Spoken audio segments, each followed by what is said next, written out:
Olá, mais uma vez com vocês, o nosso farol tricolor.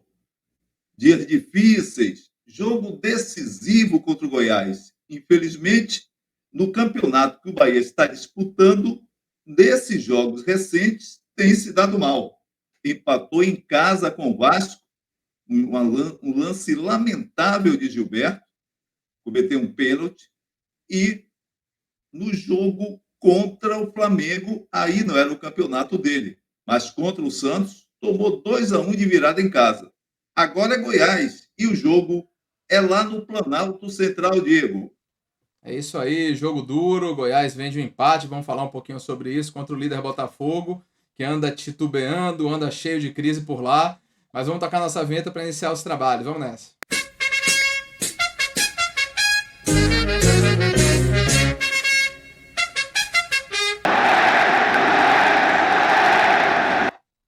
É isso aí. De volta aqui com o nosso farol tricolor, fazendo o vídeo dessa semana decisiva para o Bahia, como aliás todas têm sido, né? Quando um time É está na verdade. situação do Bahia, toda semana é decisiva. Mas vamos de cara pedindo a todos aí que se inscrevam, que curtam esse vídeo, que se inscrevam no canal, ativem as notificações, comentem e compartilhem à vontade para a gente seguir crescendo junto com vocês nesse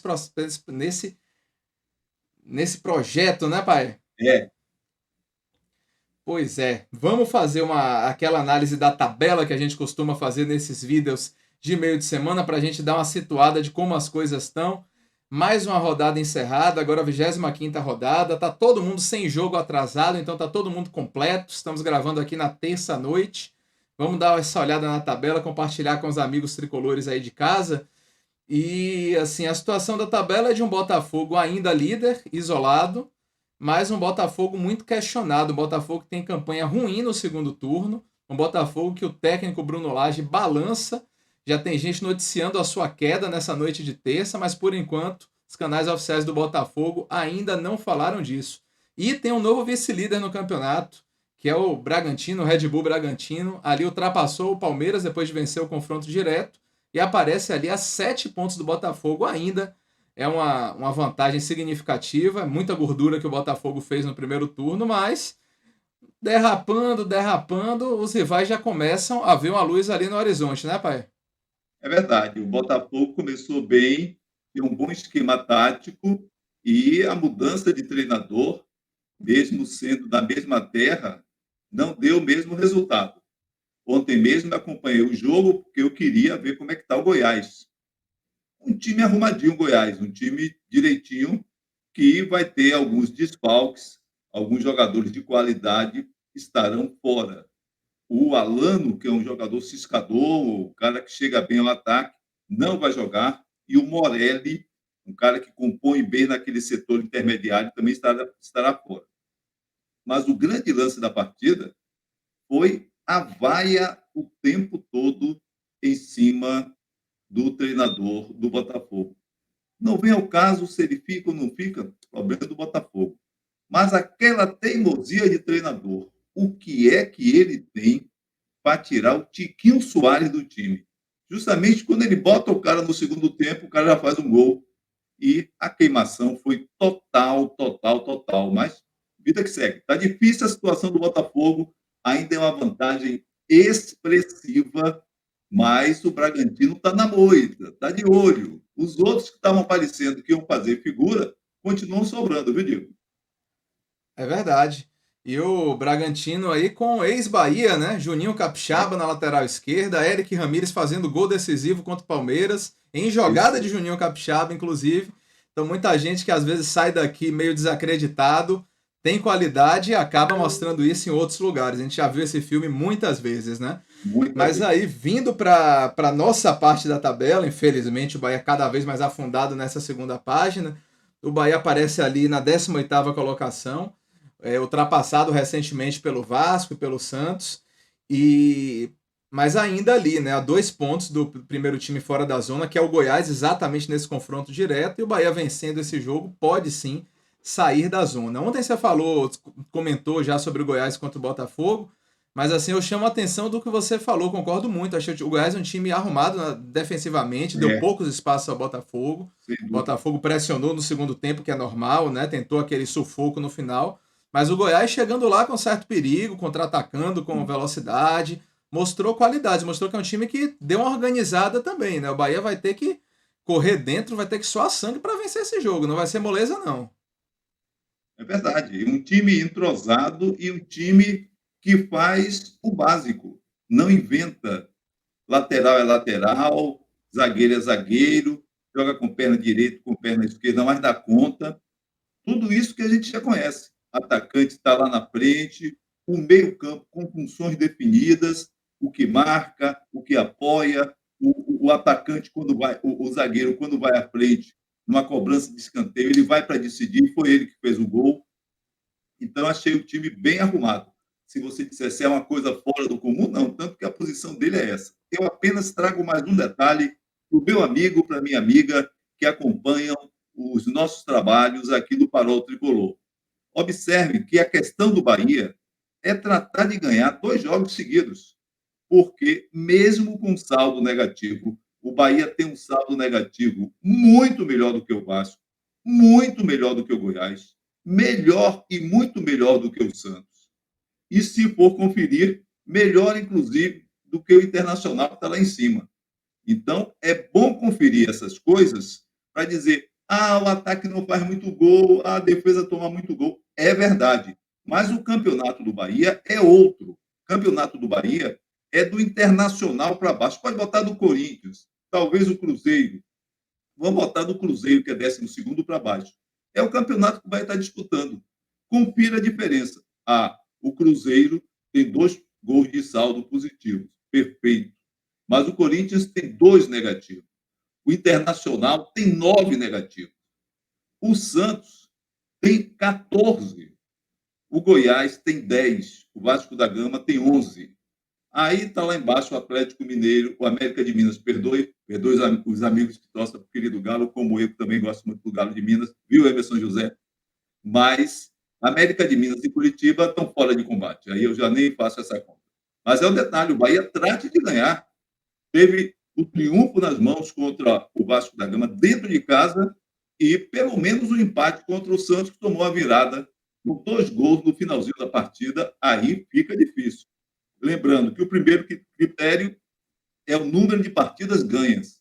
O segundo, saldo de gols. Então, trate de ganhar uma ou duas aí para animar a gente. Ganhar uma hoje, outra daqui a 3 rodadas, a essa altura do campeonato, é pedir coisa complicada no campeonato. Diga, Diego. É isso aí. É isso. Agora, assim, a análise da tabela a gente já fez mais ou menos, mostrando uma situação difícil, mas reversível. Acho que você trouxe aí esses detalhes sobre os 2 triunfos seguidos e tudo, que a gente mudaria de patamar na tabela, né? A gente está muito próximo ali de sair. Estamos no Z4, mas muito próximos de sair dele, né? Então vamos É, buscar esses resultados e não ficar deixando para depois e para depois e para depois, porque temos pressa. Pai, eu selecionei aqui o entrevistado de hoje lá no CT, foi Ratão, Rafael Ratão, e ele falou um pouquinho sobre aquela questão que a gente já tinha trazido, já conversou bastante sobre isso, da possibilidade de utilização dele como centroavante. Vamos ouvir o que o Ratão falou, aí a gente comenta a partir disso. Capacidade de atuar nas 3 posições do ataque. Você se sente confortável para jogar como centroavante se necessário? Rogério já conversou com você sobre isso? Eu sim sinto confortável, desde a minha época de base, profissional, já joguei nessas 3 funções. Já falei uma vez aqui que eu jogo, não tenho problema. Mas que nem falei, tem que respeitar que no número 9 tem o Everaldo, tem o Bigode também, que faz boa, que é a função dele. Sempre joguei mais pelo lado esquerdo, mas já falei com o Ceni, ele falou comigo que às vezes vai testar o de 9, porque acho que agora vem uma sequência de 2 jogos, né? Então precisa trocar, porque não dá para jogar todo mundo. Falei para ele, se ele precisar de eu jogar de 9, estou à disposição para poder ajudar o Bahia.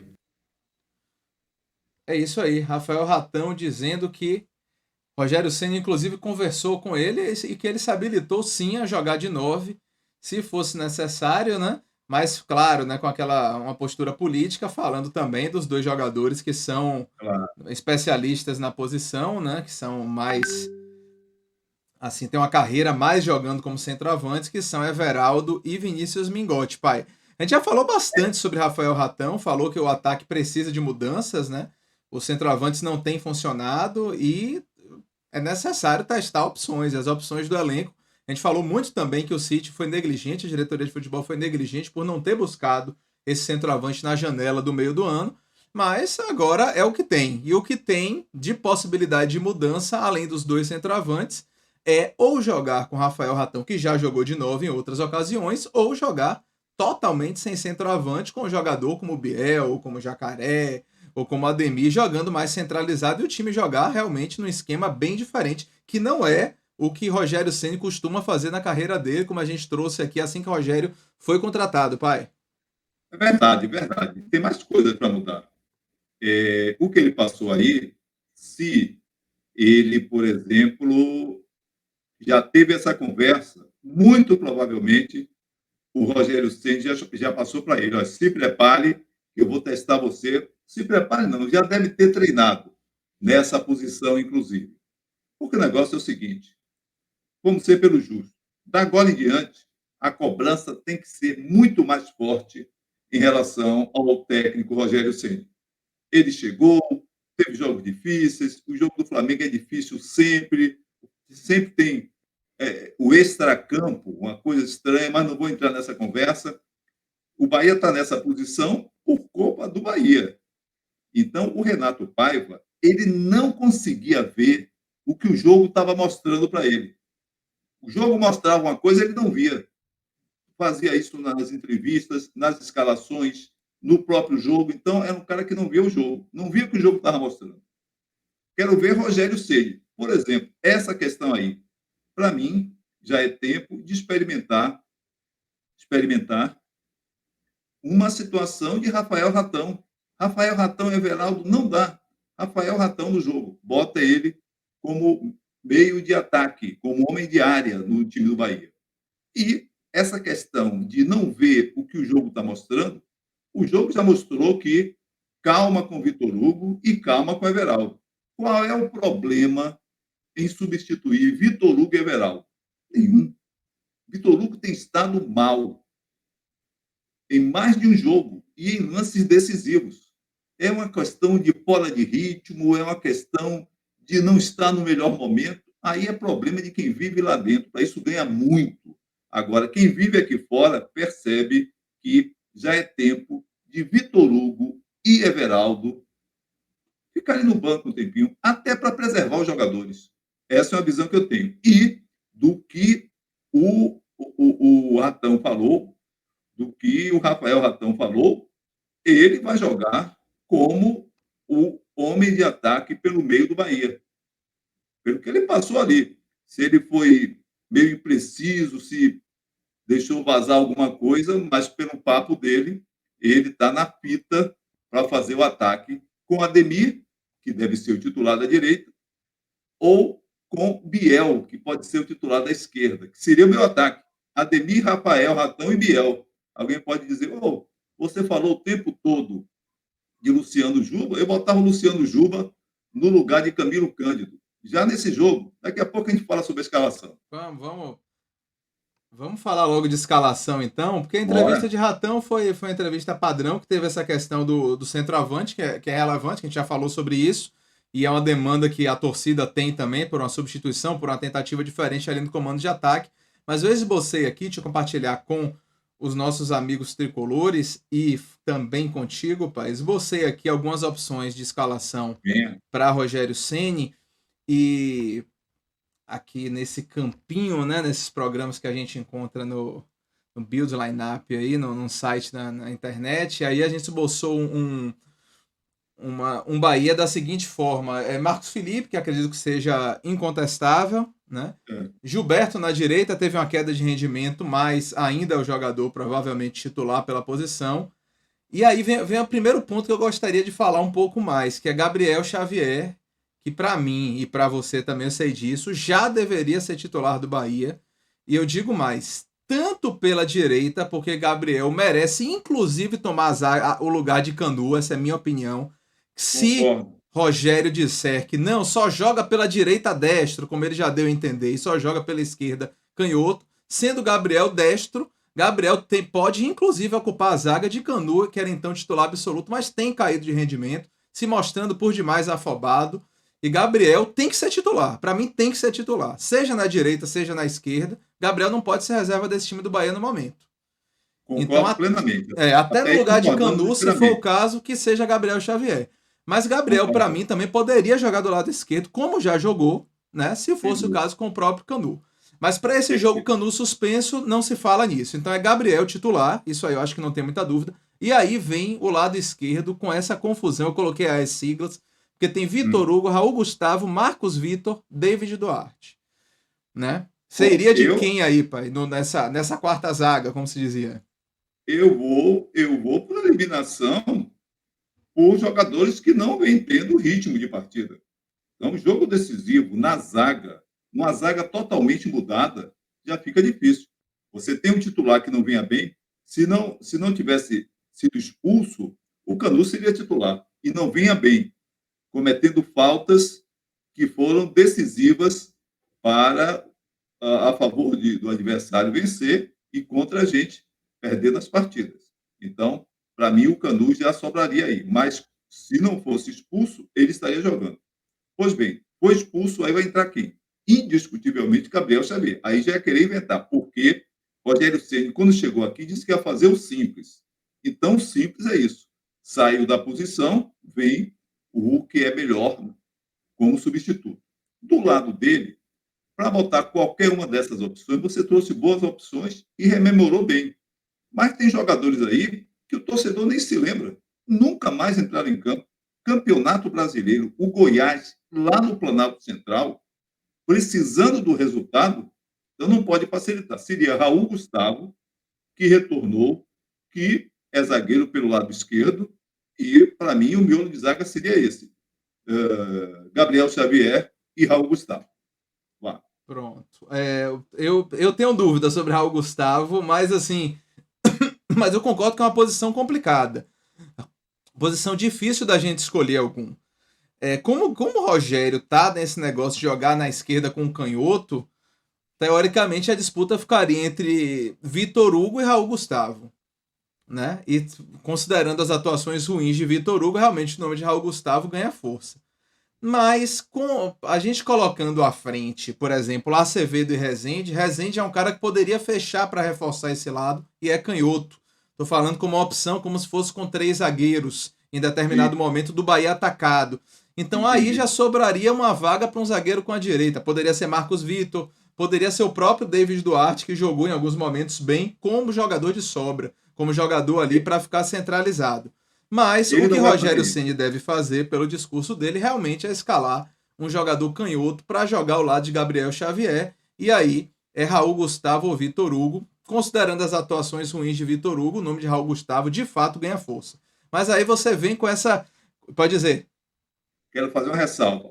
Nós estamos fazendo pelo nosso raciocínio, mas o raciocínio do treinador, que é conservador, ele pode dizer: olha, um dos titulares da zaga está suspenso porque foi expulso contra o Flamengo, o Canu.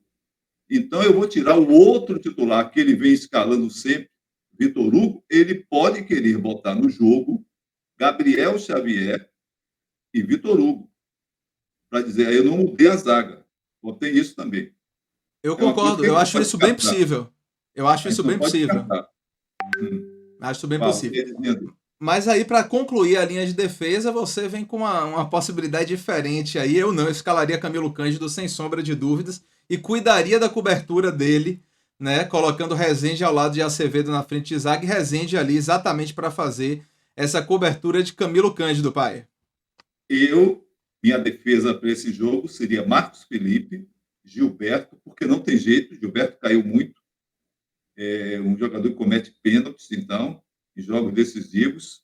Está ruim na recuperação, o cara leva a bola. Um lateral, um ala, que seja, como se diz hoje, que perde na corrida para o atacante adversário, já vem para fazer falta. Ele já fez 2 pênaltis. Eu iria com ele, porque não tem jeito. Gabriel Xavier, a não ser que ele queira botar Jacaré, mas não vai fazer isso. Gabriel Xavier, Raul Gustavo e Luciano Juba. Você vai dizer, pô, Camilo Cândido, que você sempre louva. É verdade. Mas o Bahia tem uma defesa fraca, uma defesa que compromete, uma defesa que não passa firmeza. Luciano Juba começou como lateral esquerdo, dá conta do recado, e se ele botou Luciano Juba para jogar do lado direito do campo, bote na posição, pode ir do lado, bote do lado que ele domina, ele é originalmente lateral esquerdo, eu começaria com Luciano Juba na esquerda. Pronto. Como eu disse, eu realmente manteria Camilo Cândido e cuidaria da cobertura. Mas aí vem a dupla de volantes que... Será que ele vai manter Iago? O que é que você acha? Para mim, Iago tá no mesmo rol de Everaldo que você falou, que é um cara que tem que sair do time para mudar. Eu acho que Iago é a mesma situação. Eu acho que a entrada de Acevedo é fundamental para o Bahia. Pelo menos fazer esse teste, um jogo, né, com Rezende e Acevedo juntos, pai. Pode ser. Eu não acho que Iago Felipe esteja na condição de Everaldo. Com todo respeito à sua opinião, eu acho que Iago Felipe pode perder a posição, mas ele não vem... Se Everaldo estivesse jogando na mesma condição de Iago Felipe, ele estaria rendendo muito mais para o Bahia. O meu meio de campo seria realmente Rezende, Acevedo e Tassiano. Seria meu meio de campo. Mas e com a volta de Cauli? É isso. A dúvida vem se ele bota Cauli um pouquinho mais para frente, se ele puxa Tassiano, talvez para jogar mais pelo lado esquerdo, ou, coisa que ele não vai fazer, me ocorreu agora, ele podia botar Tassiano na direita, no lugar de Gilberto, e botar Juba do lado esquerdo. Eu acho que ele não começa o jogo com Cauli. Cauli vem de uma contusão, que não foi pouca coisa. Aquele jogo em Goiânia é um jogo puxado, é um clima abafado. O time do Goiás é um time que tem muita velocidade, é um time forte na disputa de bola. Você não vê jogador mais fraquinho, mais baixinho, a gente conhece que é o Apodi. E do time titular do Goiás, você vê que, como se dizia antigamente, é um time encorpado. Então, Cauli voltando de contusão, eu acho que caberia Cauli entrar num segundo tempo, na minha opinião. Por isso que eu pensei em Rezende, Acevedo e Tassiano, pelo meio. E você? Não, é isso. Eu tô tentando esboçar uma equipe já pensando no retorno de Cauli, né? Por isso que eu coloquei Cauli ali na esperança que ele retorne, né? E aí eu pensaria em Juba na esquerda, e aí eu coloquei aí Ademir, Tassiano ou Jacaré na direita para fazer esse lado também. E pensei nessa formação, porque é mais ou menos o que o Rogério tem feito com essas modificações pontuais. Mas assim, o meio-campo realmente fica mais encorpado com o Tassiano nessa posição de Cauli. E aí foi o que você pensou de soltar um pouquinho mais os pontas, né? Eu tentaria Juba na esquerda de qualquer jeito, em qualquer situação, só que Juba fazendo essa meia esquerda para soltar Camilo, para Camilo trabalhar com ele, para melhorar o esquema de coberturas ali com esse lado de Rezende, Cândido e Juba, que eu acho que esse é um lado que pode dar samba ali do nosso lado esquerdo, pode se tornar um time mais compacto e mais agressivo ofensivamente. E aí, como centroavante, eu saquei Everaldo dessa possibilidade, que a gente precisa pensar num time sem Everaldo e sem Vinícius Mingotti, né? E aí eu coloquei Ratão ou jogar sem centroavante com Biel, que seria a outra opção. Difícil, porque o miolo de zaga do Goiás é muito forte. É um time muito forte. Então, vamos recapitular. Meu time seria Marcos Felipe, Gilberto ou Tassiano. Não, Marcos Felipe, Gilberto, não vamos complicar. Gabriel Xavier, Raul Gustavo e Luciano Juba. Rezende, Iago Felipe, ele vai começar com Iago Felipe e Tassiano. Ademir, Rafael Ratão e Biel. Cauli entraria no segundo tempo no lugar de quem? Iago Felipe. Se fosse para começar diferente, fosse para Cauli começar, eu iria com Rezende, Tassiano e Cauli. Ademir, Rafael e Biel. Ok, é isso aí. Alternativas há, né? Não tá fácil. Não tá fácil, mas existem alternativas e vamos ver se Rogério consegue ajeitar esse time. Eu pensaria no Bahia da forma que eu disse, né? Sem dúvida, sem Iago Felipe, eu pensaria no meu time. Iago Felipe seria sacado nesse momento para Acevedo voltar. E aí eu pensaria em Juba desse lado esquerdo para poder Camilo Cândido ir e ter uma cobertura mais efetiva com Rezende e Juba. E aí eu soltaria um pouquinho mais o time do outro lado com Ademir e Cauli, já que Azevedo vai estar no jogo também, Acevedo, para ajudar Gilberto eventualmente nas suas subidas. Mas é Biel isso aí. no banco? Rogério tem opções, Rogério Biel no tem. banco? Diga. Biel no banco? Biel, eu pensaria em Biel ou o time jogando sem centroavante, né? Ou Biel ser a opção de banco para entrar no início do segundo tempo para dar uma mudada no ambiente, para dar uma velocidade, para dar uma modificação no time. Talvez a depender do que o Bahia precise, Biel entre substituindo, eventualmente, como eu escalei Cauli, o próprio Cauli, ou talvez entre substituindo o Juba, se o time precisar mais de agressividade do lado esquerdo. Enfim, Biel é um jogador importantíssimo, um jogador que pode se firmar como titular, tende a se firmar como titular, mas nesse momento eu pensaria muito em utilizar Juba do lado esquerdo para ver como é que ele trabalharia com Cândido, tanto no ataque quanto na defesa. É mais ou menos o que eu penso para o momento. Vamos encerrando, porque a gente acho que já passou um pouquinho do nosso tempo previsto. Isso. É o que eu também tinha pensado há algum tempo. Era Juba como ala esquerda, ou como ponta esquerda, o que for, e o Camilo como lateral esquerdo. Eu pensava antes, mas para esse jogo não. Eu quero arrematar da seguinte maneira. Diga. Intervalo de temporada dá para treinar bastante. E é um luxo. Poucas vezes no Campeonato Brasileiro os times tiveram esse espaço para ajustes. O Bahia tem 3 e com o Rogério Ceni. É para ser cobrado para valer a partir de então. Sim, era para ser cobrado sempre. Mas a partir de então é o seguinte, tem que ser cobrado. Intervalo de temporada dá para treinar bastante. E mais. E a qualidade técnica? Está na cara que, além de muito treinamento, a qualidade é fundamental, viu, Diego? É verdade, eu concordo plenamente. Rogério precisa mostrar serviço, foi contratado para isso e precisa apresentar resultados. Quero que eu falava muito isso em relação a Renato Paiva, né? Às vezes o time jogava bem, o time dominava o adversário, mas quando você não tem os resultados, não tem jeito. A pressão aumenta, as escolhas são mais contestadas. Esse é um ciclo normal do futebol. E Rogério Ceni teve tempo para treinar agora, enfrentou um jogo, como você bem falou, um jogo complicado, um jogo fora de casa, um jogo que teve participação decisiva da arbitragem, mas agora temos uma sequência de Goiás fora, Inter e Fortaleza aqui. E o Bahia precisa de pontos, precisa vencer jogos. E tá na hora de Rogério Ceni entregar isso, porque teve esse bom intervalo para treinar e tem que apresentar logo esses resultados de que tanto precisamos. Deixa eu encerrar, pedir mais uma vez pro pessoal que curtam esse vídeo, se inscrevam no canal, ativem as notificações, continuem a comentar, como muitos têm comentado, compartilhar à vontade os nossos vídeos para seguirmos crescendo nesse projeto junto com vocês. Valeu? É isso aí, bora Bahia e até o próximo vídeo do pré-jogo de Bahia e Goiás, provavelmente na sexta-feira a gente posta aí para vocês. Até lá, bora Bahia!